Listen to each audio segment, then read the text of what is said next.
Recording. Hi, oh, it's so lovely to be here with you today. And we're talking all about bras for during maternity and also post-baby. And Katie then is going to talk all about nutrition. We're going to leave it for questions at the end, and you can also put something in the chat box if you have any additional questions. And we are recording it, so it is available afterwards as well. So usually first signs of being pregnant is of course the increase in the breast size, and that comes from the hormones, and often people don't even know they're pregnant, and all of a sudden the breasts get bigger and they're like, what's going on? And they do the pregnancy test. If there are any expecting moms, which I know we've spoken to some already before the recording, I would suggest that you get fitted. So if your bras are feeling uncomfortable, which I'm sure they would be, especially those first couple of months, then if you are feeling uncomfortable, I would suggest going for a non-wired bra, because just think of it a bit like when you're a teenager, your breasts are growing. And say, for example, if you're wearing an underwired bra, then the wires will start digging into the breast and then it becomes very, very uncomfortable for you. Also, you might find that you might need to go up a band size as well as a cup size. Just really depends on how quickly you grow. And there's nothing worse than just feeling uncomfortable in your bra, and it's something that can be fixed just like that. What I would suggest is to check your bra fits. So I would suggest looking at my fit tips, and that is the band. So the band offers 80% of the support. So the band is the band around the bra. So that offers 80% of the support. That should fit in a nice snug way, not too tight, but not too loose. So for example, if it's really, really digging in, because your breasts are growing, then you might have to, or you're growing, your whole diaphragm is growing, then you might find that you need to increase the band size. And what I usually suggest is just to get the back of your two fingers and just slip it around the band of the bra. And if you can't get the back of your two fingers underneath that band, it usually means it's too tight. And if you're really, really marked from your bra and it's feeling uncomfortable and you can't wait to get it off, that's a good sign. And cups, very simple. If the wires are digging in, so the wires should be behind the breast and not sitting on the breast, then that usually means that the bra is too small.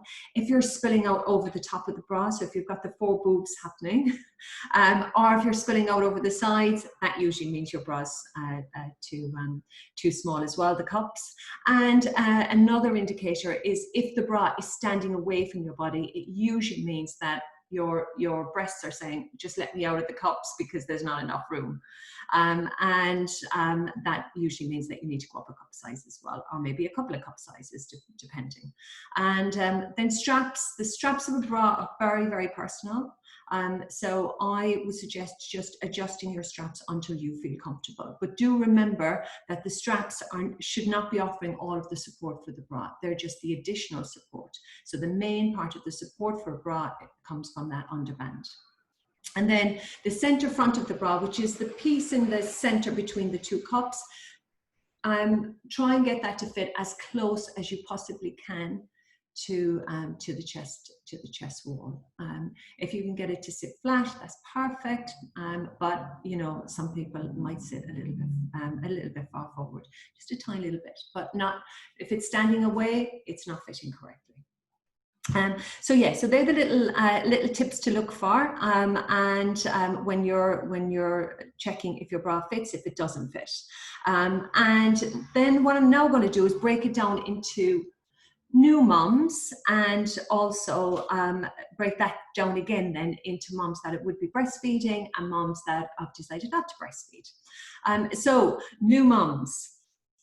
So firstly, there are so many bras on the market. Yeah, there are so many, especially nursing bras, and that is high street brands and branded. But there's some really, really good styles out there. When I had my baby, who's not a baby anymore, she's 13, there was very, very little. So it's fabulous now. There's just an array of bras. So first of all, we're going to start with the nursing moms. So if you decide to breastfeed, what usually happens is the breast increase and then they decrease. So it's a bit of a yo-yo effect going on. So the breast increase because the milk comes in, and then you feed your baby, so the breast decreases. So it reduces in size. So those first few weeks, I would really suggest wearing a non-wired bra. Just again, because you're getting used to breastfeeding and you just want to feel really, really comfortable. It might be a case that you've bought your breastfeeding, your feeding nursing bra just a couple of weeks maybe, or even closer to before the baby has been the birth of the baby, and that is then carrying you through to the early weeks of your breastfeeding, and it might even carry you through to longer than that. It really, really depends on the individual person.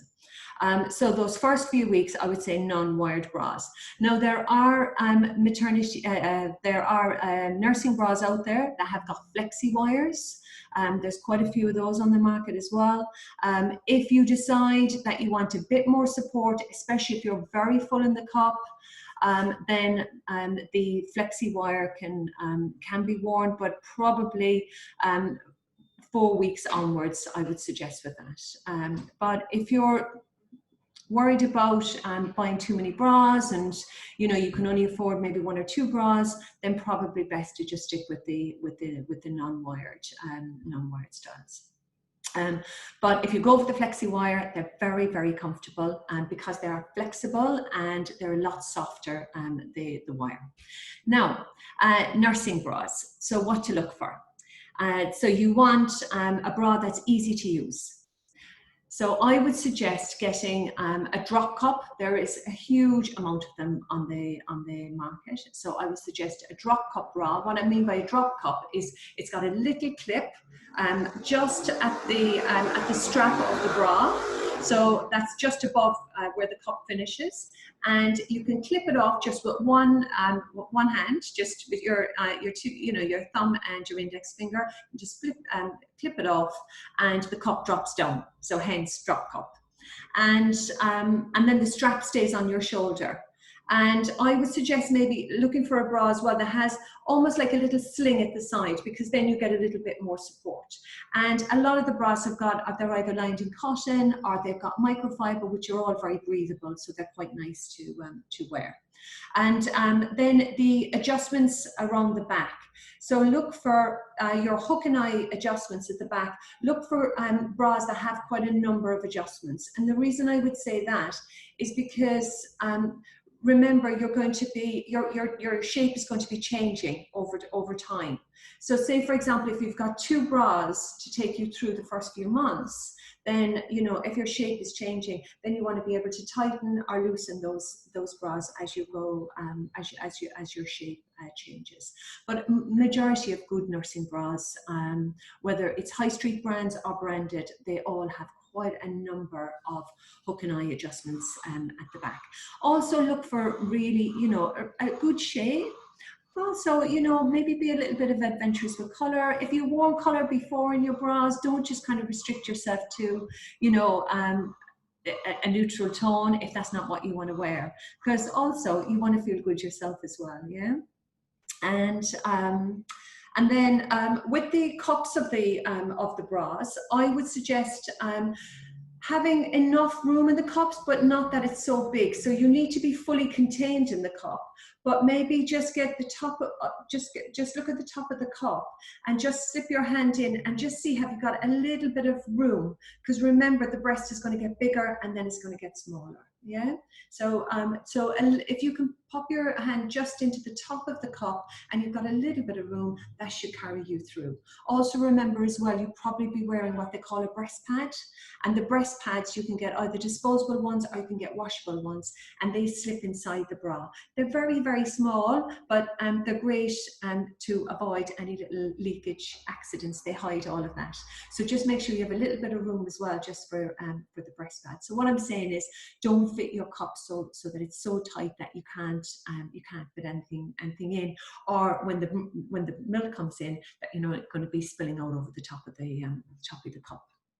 And then just make sure that you feel very comfortable on the shoulder straps as well, and that nothing is digging in, because our breasts grow throughout the pregnancy, and also they're bigger during nursing, and if you're not used to that size, just make sure that you buy a bra that's got enough support.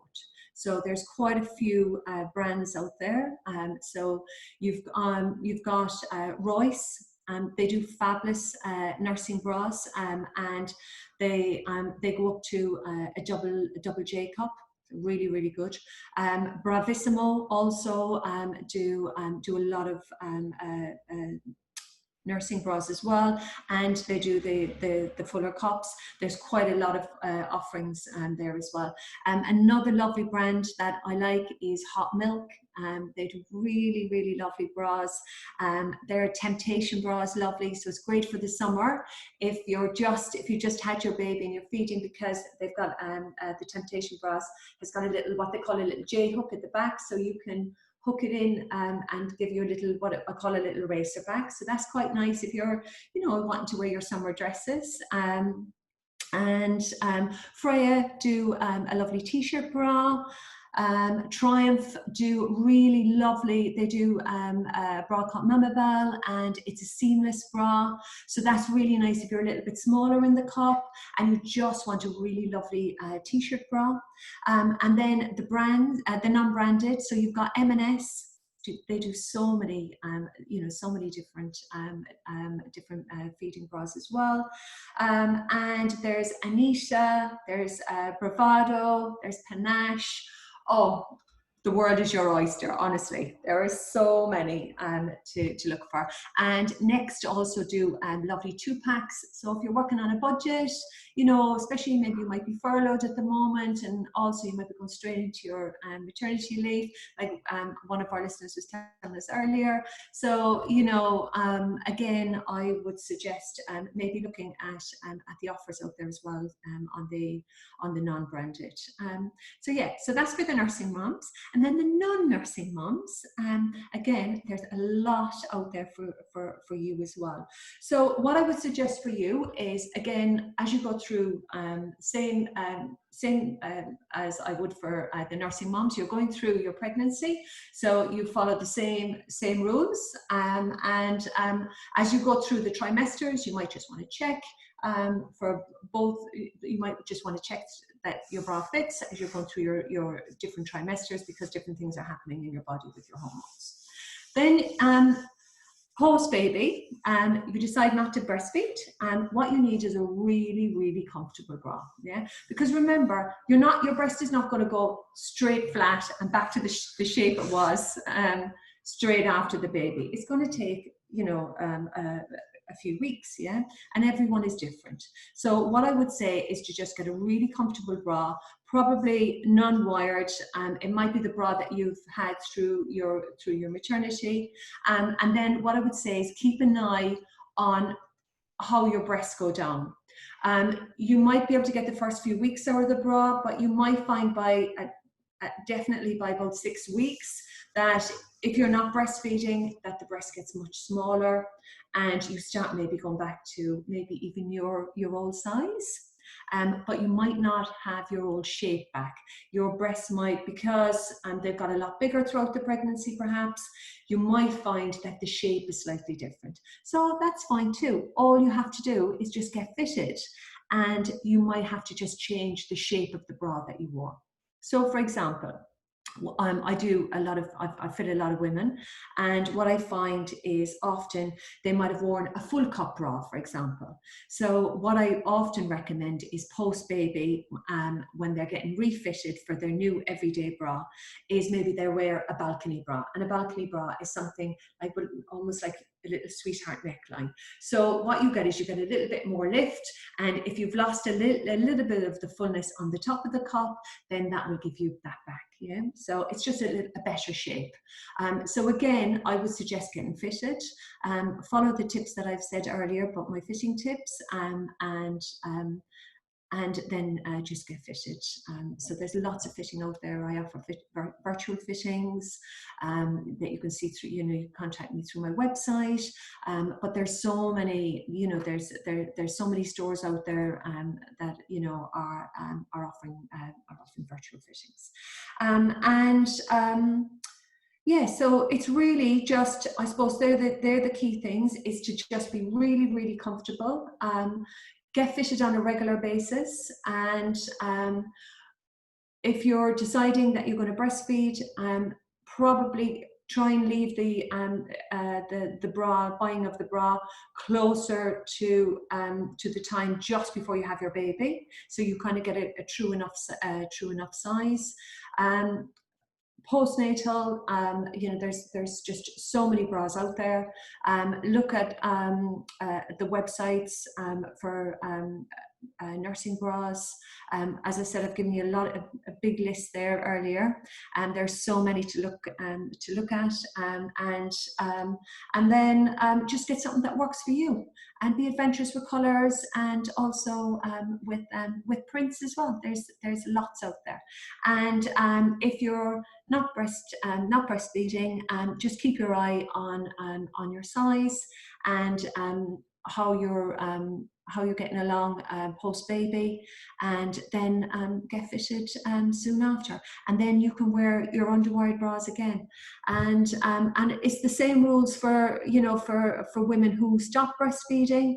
Just again, keep your eye on your size, and then as your breasts go down and you start to the milk stops coming, then again just look at your bras. If they're too big, which they will be, then go and get fitted, and then it's time then to get into your new bras and your new everyday shape, and yeah, and that's kind of it really.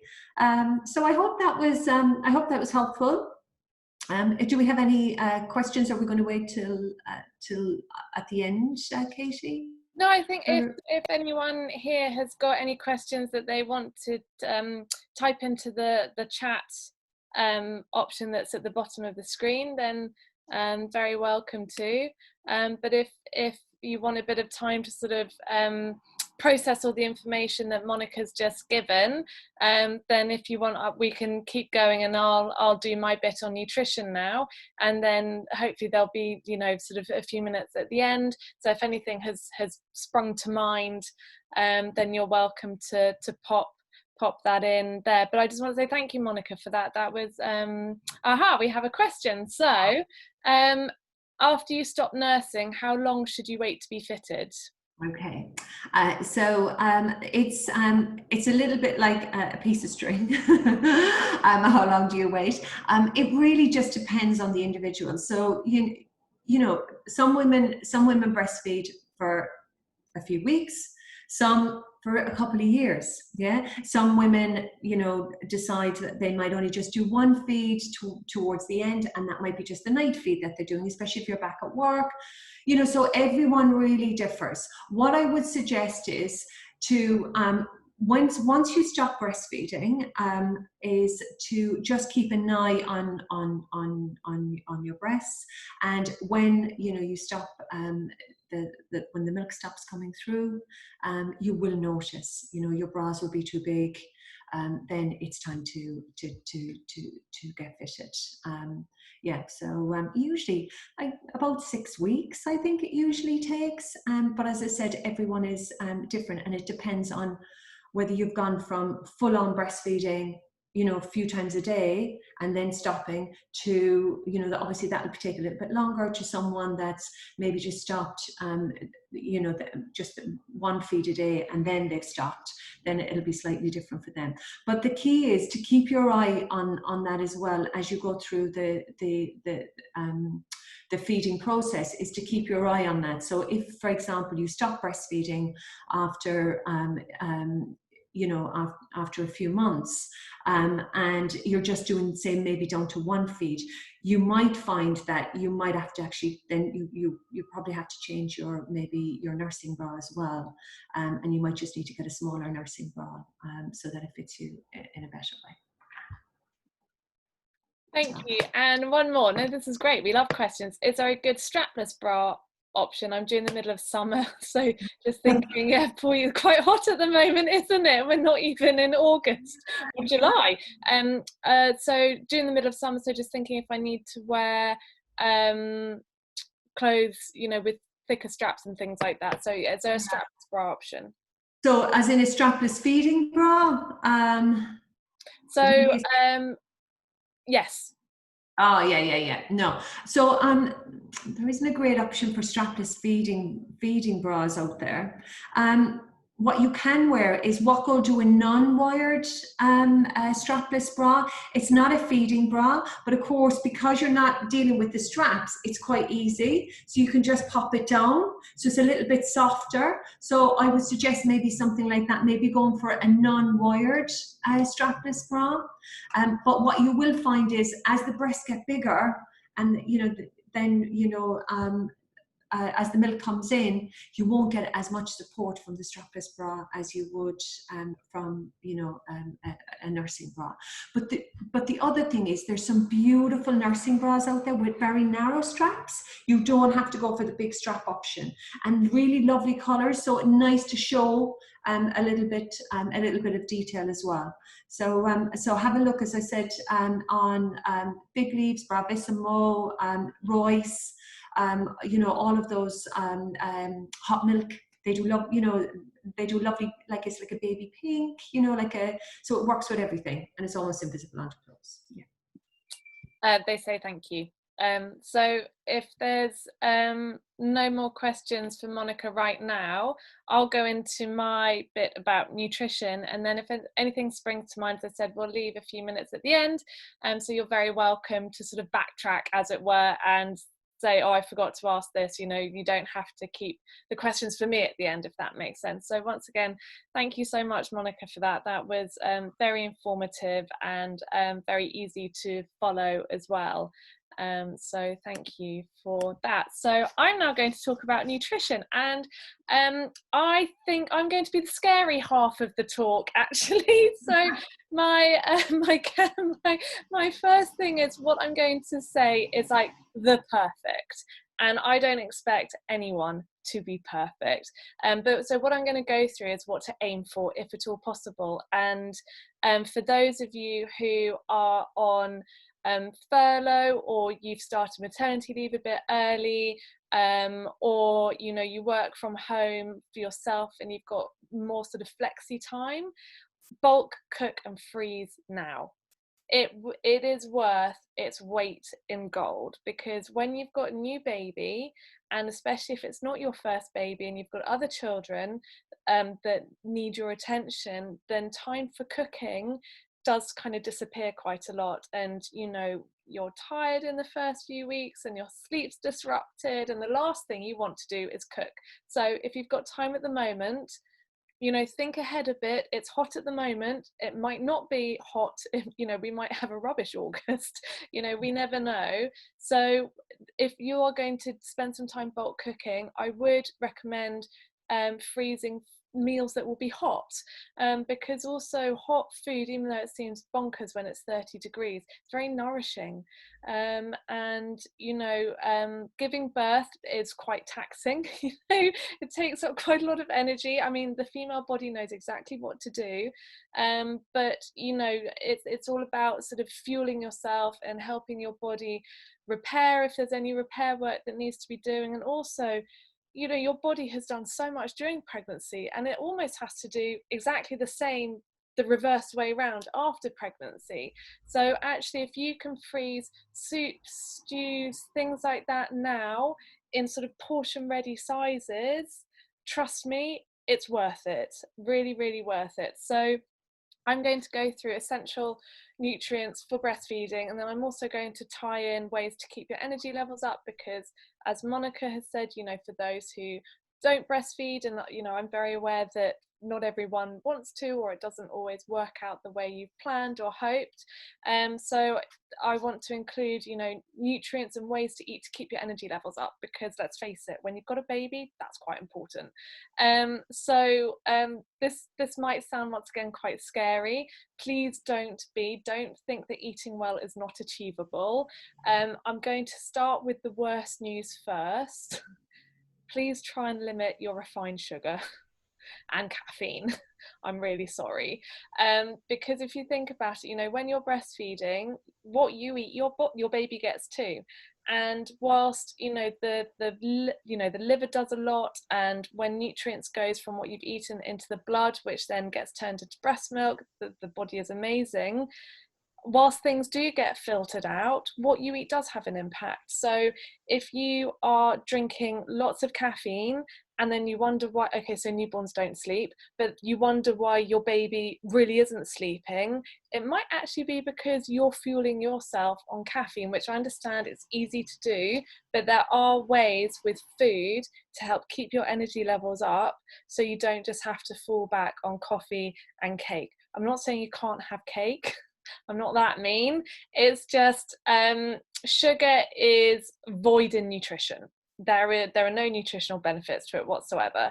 And the reason that we crave sugar when we're tired is because the body is inherently lazy, and it will do anything not to do anything.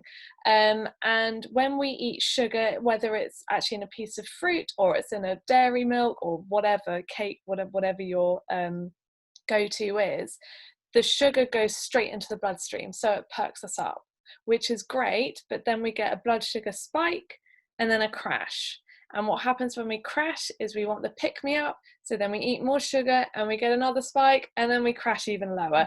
And then we get stuck in this cycle of up, down, up, down, up, down, which isn't that great. But the reason that the body says, give me sugar, is because we get that immediate pick-me-up. If you're able to balance out that sugar with fat and protein, your blood sugar, instead of doing this, it does that. And actually you get a much better quality energy supply from fat and protein. It's just the body has to work harder to get that energy.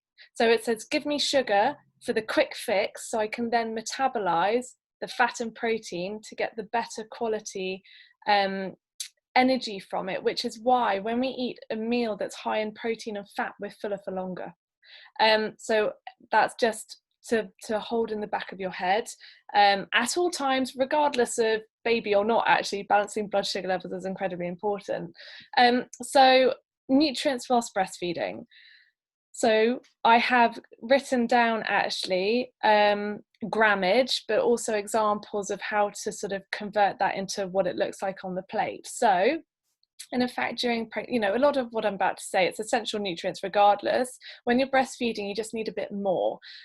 So good fats are essential for all sorts of things, but good fats, you know, they build our cell walls, they nourish our brain, they are responsible for hormone production and all sorts of things. So your good fats, so even butter, I'm a big fan of butter. Butter is much better than margarine or spreadable vegetable oils.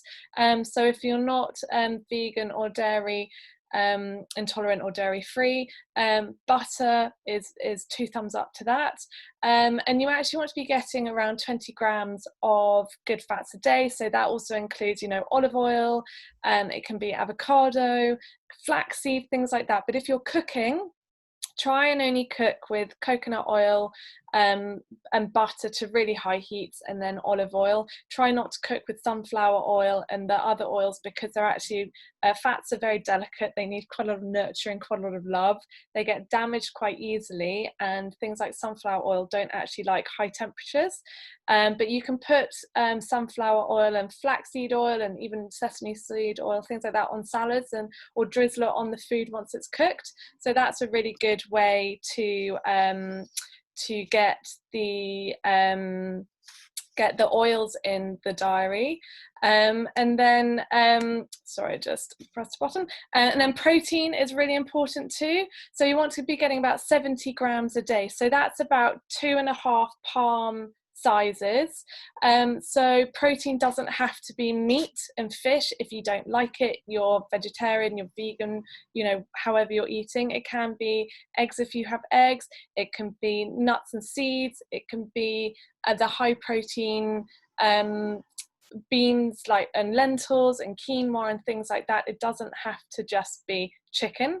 And then with vegetables, it's ideally 7 servings a day, and that's actually for everyone. That's not just for those who are breastfeeding. We are very poor with our vegetable intake, and a serving is about 80 grams, which is about a cupped handful, unless it's leafy green vegetables like kale and spinach, or salad where it's 2 cupped palms.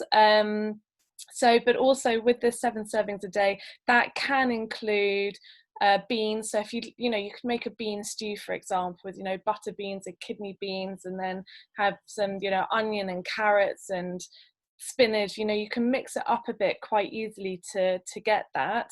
And then with grains, once again, this might sound quite scary, it's ideally 9 servings a day, and that's because they're really good energy sources. So I'm not just saying eat 9 pieces of white toast. In fact, I would say please don't do that. White bread and white pasta, the body metabolizes them like sugar. Gluten is a whole other conversation. I would say be mindful of how much gluten you're having. The body does struggle with it, even if you don't have things like IBS and all the rest of it. But if you're going to have toast, try and get whole wheat, or sourdough is really great as well, because it's slightly fermented. The body does deal with it, does metabolize it slightly differently. Or you can get bread made from things like buckwheat. Even though buckwheat has got wheat in the name, it's actually gluten-free.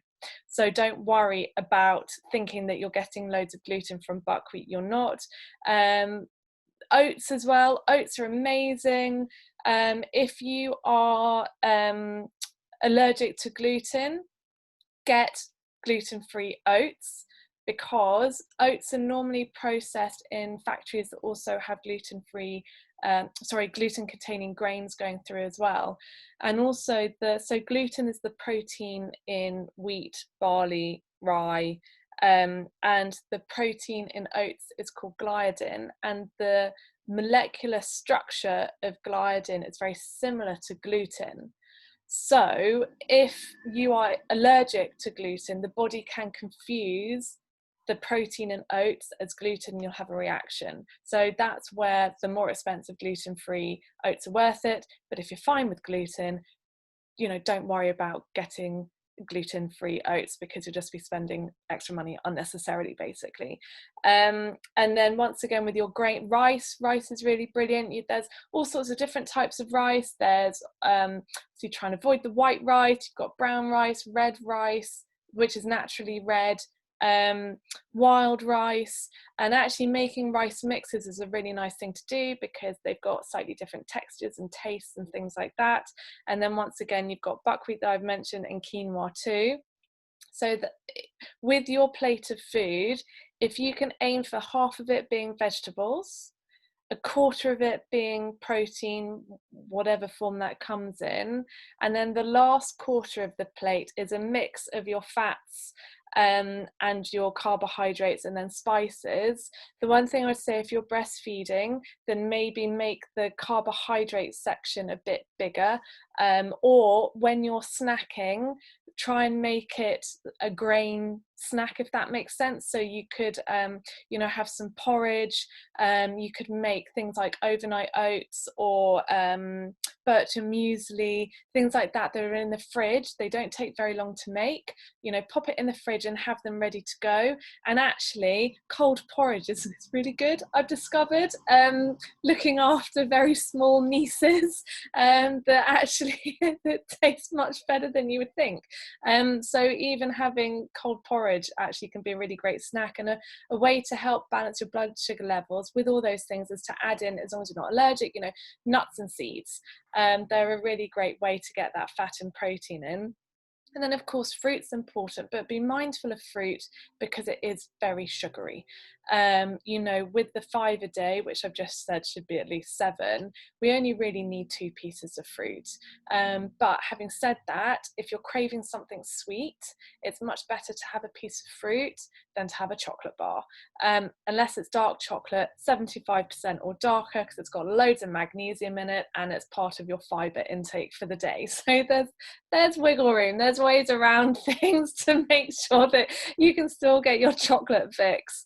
And then there are also foods specifically to help with milk production. You know, it can take a little bit of time for it to come through. You know, your body and your baby, you're doing this sort of this dance to begin with, where you're getting to know each other, and your body is getting to know, sort of, especially if it's your first baby, you know what to do. Your body does know what to do. But there's, you know, there's so much pressure to get it all right and to be this perfect parent, and you are the perfect parent for your baby, regardless. You are the perfect parent for your baby.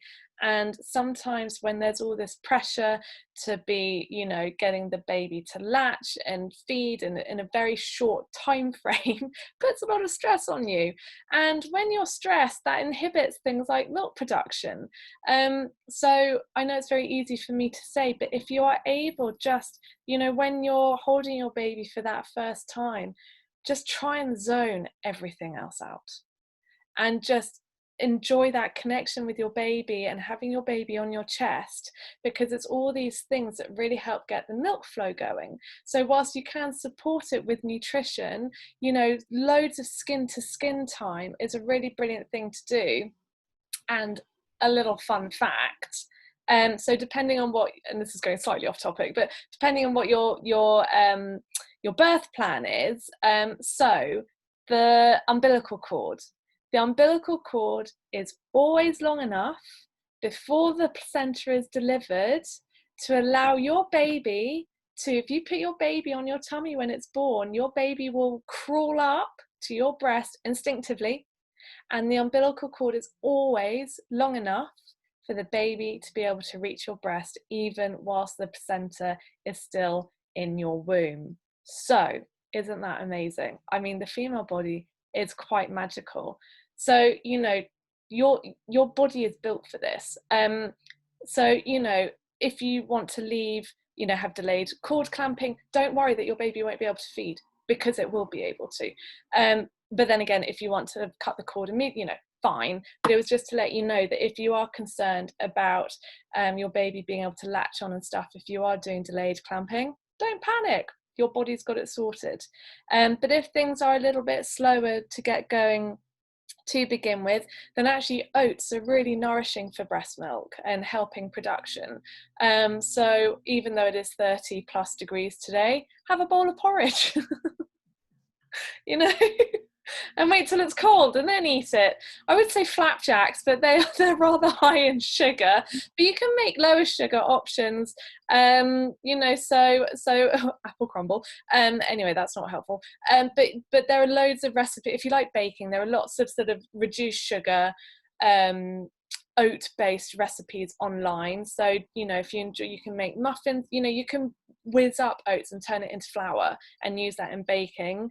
And then things like, funny enough, carrots, sweet corn, fennel, garlic, onions, and these are all quite calming to the body internally as well. They're all good for encouraging breast milk production. Sweet potato, almonds, chickpeas, and fermented foods. So things like miso, kimchi, sauerkraut,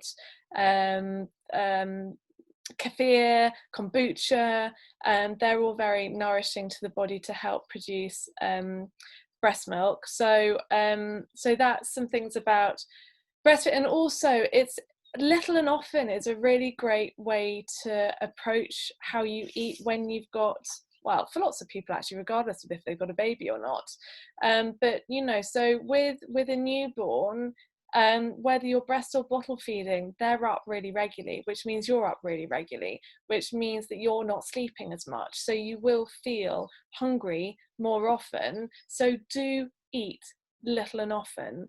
That's a really good way to help keep things going. So once again, back to doing food prep now. You can freeze muffins. You can make savory muffins with courgette and carrot and egg if you have egg, cheese, things like that, and you can just have it all ready to go. And literally you can go to the freezer, then when you're up early in the morning, or when your other half is up. Let's not forget that there's hopefully another adult in the house who can cook. If they can't, now is an excellent time for them to learn. So when you're if you're sorting out the bottle, or you're sterilizing the bottle, whilst it's doing its sterilization, grab something out of the freezer to defrost. Ideally keep nuts in the fridge if you can, and seeds, and because of the fat content they can go off quite quickly. Have some plain, not salted or flavored, but plain, a mix in the fridge to grab a handful to eat whilst you're waiting for the kettle to boil. You could, even in this hot weather, you could make like fruit and yogurt lollies to pop in the freezer, so you could have one of those. Or I'm just trying to think things that you can make. There's an amazing recipe. If people want it, I'll send it. I adapted a recipe. They're called breakfast balls, and I actually have them as snacks, and they've got loads of good stuff in. It's oats, some fruit, a little bit of agave or date syrup, something like that, so it's a little bit sweet. And it takes maybe half an hour to make it. You pop them in the oven, you go and do other stuff, and then you can freeze them. And you can also make coconut is great as well, because it's sweet and it's got good stuff in it too. And you can make coconut bites with dark chocolate to pop in the freezer. It's just about getting creative and inventive now, so when you come home with your baby, you don't need to think about food because it's all there. Smoothies actually can be another really great thing to do. I am a fan, as long as it's not just fruit. Then actually, if you've got a food processor or NutriBullet or similar, you can actually get loads of nutrients in really easily. And the great thing about a smoothie is you can drink it whilst you're feeding your baby. So that they might be quite a good thing to investigate as well.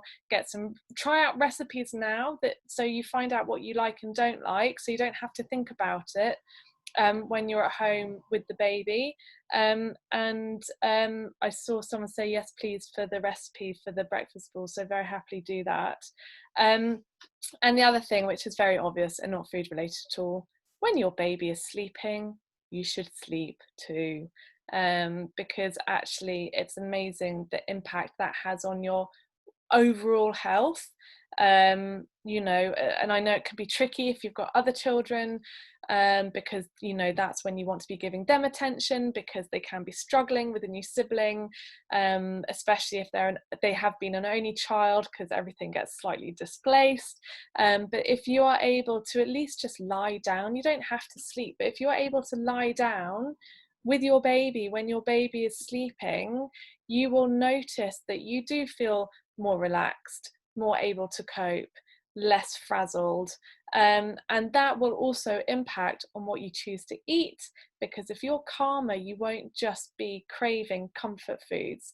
And whilst I know I've probably sounded slightly draconian and taken away all the nice stuff, my perspective is to get as much good stuff in your body as possible, because the more good stuff you eat, the quicker you'll recover. It does take a good you know, 3 months, there's the fourth trimester, to recover from birth and newborn at home and all the rest of it. So do be kind to your body during those first 3 months after your baby is born.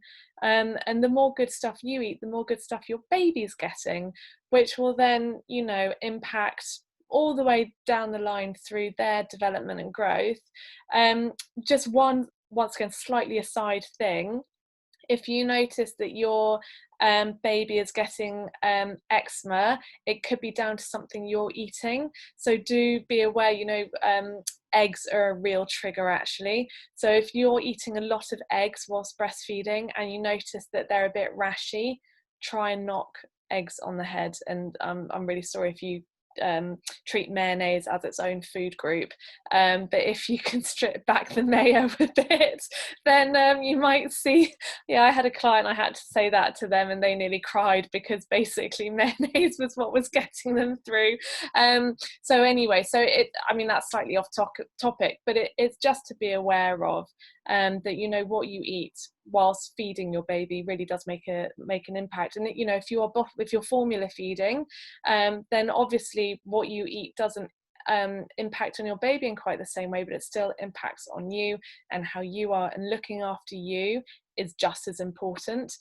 So still be mindful of the blood sugar spike, trying to limit your sugar intake. Caffeine, you know, you can have a bit more, but try not to just wire yourself during the day on these things, and try and get your good quality energy from good quality fats and proteins, because it will just pay off overall in a much better way for you. So I think I will stop talking there. If anyone's got any questions, I'll get the chat thing open, or if any, because I know I did quite a whirlwind of information vomiting, so if anyone wants me to go over anything again, then I'm very happy to. And I've actually got quite a useful picture that I'm happy to send out as well, of the perfect, remember, perfect is what we aim for, it's not necessarily achievable all the time, food plate to sort of stick on the fridge and have in mind, which I'm very happy to send out as well if people would like that. And if anyone's not sure about okay, great. If anyone isn't sure about things I've mentioned in terms of where you talked about good fats, but what does that mean? Or, you know, I don't understand about grains and pulses and, you know, please let me know. I'm very happy to go through anything with you, because I understand that people's knowledge is very different, and I know an awful lot about food, and that's my skill set. Okay, great. So no, okay, brilliant. So if anyone does want to clarify anything with me, very happy to do it. So I think, Monica, have you got anything else you would like to add? No, probably just enjoy it, you know. Such a lovely time, it really is. So, you know, just enjoy it, enjoy the time with your baby, and yeah, just don't be uncomfortable in your underwear. I didn't even mention pants, but you know, just make sure your pants are comfortable because you know, you might be up and down a lot throughout the day, yeah, so just, you know, just be comfortable really, and comfortable in your outerwear as well. So that's another thing. And probably what I didn't say, Katie, was you know, further down the line, if you get back into exercise, just make sure that you're wearing a really good supportive sports bra. There's lots out there, so you know, just if you are doing exercise and you're trying to get back in shape, which many women are, you know, post baby, then I would suggest yeah, just to wear a really good sports bra. Yeah, and actually on that note, whilst I'm not a personal trainer or anything like that at all, do get checked out by, there are thousands of them, well, I say thousands. Try and find a female specific, like, personal trainer who has done postnatal training and they've got the qualifications. And I would also recommend seeing like a pelvic floor specialist as well, for post baby before exercising, and also getting your tummy checked as well. Whilst I know the GP does it, sometimes having someone check out your muscles who is specifically trained in exercise and stuff like that, sometimes they pick up on things that the GP can miss. So back to exercise, really I would spend a little bit of time researching a really great like personal trainer or group class, or specifically postnatal yoga or Pilates, because then they'll really look after you and make sure that you're doing everything that's right for your body, because I know people can jump back into it and go back to doing what they were doing before, and actually that's not necessarily what they should be doing that soon after having a baby, because of things changing with the body. So that was excellent point, Monica. I think also, Katie, as well, it's a long time since I've had my babies, but I used a lot of oils, and I know you do a lot with oils. So I think oils are really great for the body, aren't they? Especially for trying to avoid the stretch marks and all of that kind of stuff. Yeah, absolutely. And yes, then once again, it's the good fats in the oils that help the body. So yeah, absolutely, always try and get organic if you can, keep it in the fridge if you can. But yes, things like avocado oil is very nourishing for the body and the skin. And then jojoba or jojoba, depending on if you're going to do a rubbish Spanish accent or not. That's also very nourishing to the skin too. So yes, absolutely, it's not just about what you put in your body, but it's also what you put on it too. So I think if that's all the questions, then we'll probably wrap it up here. But if anyone, as I've said quite a few times, if anyone's got any questions for either of us, then Monica, with your permission, I will email out everyone your email address and website, so they can contact you if they need to, and because everyone will have had my email from the Zoom link, so then people can get in touch with you if they want to as well. So thank you to those who have dialed in live, and thank you to those who have watched this from the recording. For those of you who have got the recording, please follow everything that I've said in terms of getting in touch with us. It's meant for you too, and enjoy the newborn bubble. It goes by so quickly. Record their sounds, they change. It's a really magical time.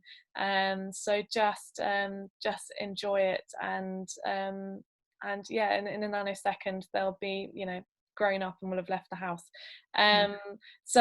Another question. Sorry, Monica? I think there was a question popped in. Yeah. So for you to send the list of bras, so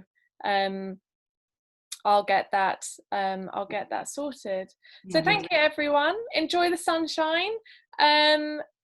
Wear sunscreen, don't be silly, keep hydrated, and yes, and for those of you that I know, I'll be seeing you soon, and for everyone else, thank you so much for joining in. Thank you.